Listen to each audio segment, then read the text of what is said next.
చాలామంది సీరియస్గా తీసుకున్నారు, తీసుకొని తీసేశారు.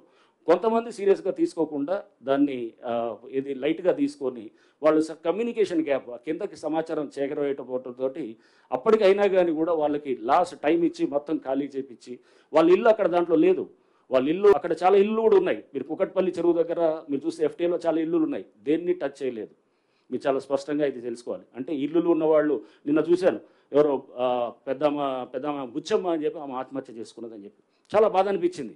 ఎందుకంటే అరే ఒక పెద్ద ఆవిడ ఇట్లా ఆమె ఇది ఆత్మహత్య చేసుకోవటం అనేది ఇటువంటిది మనం దీనికోసం కాదు, హైడ్రా అనేది ఈ ఉద్దేశాల కోసం పెట్టింది కాదు.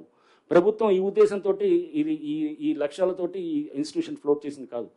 ఈ బుచ్చమ్మ అనే ఈమె చేసుకోవడానికి కారణం అక్కడ ముగ్గురు ఎవరు ఆడపిల్లలు ఉన్నారు. ఇద్దరికేమో G+1 హౌసెస్ ఇచ్చారు, ఇంకొకరికి చిన్న ఒక ఖాళీ ప్లాట్ ఇచ్చారు. ఇచ్చిన తర్వాత ఇవన్నీ కూడా బఫర్ జోన్లో వస్తాయి, వాటిని జోలికి మేము వెళ్ళట్లేదు.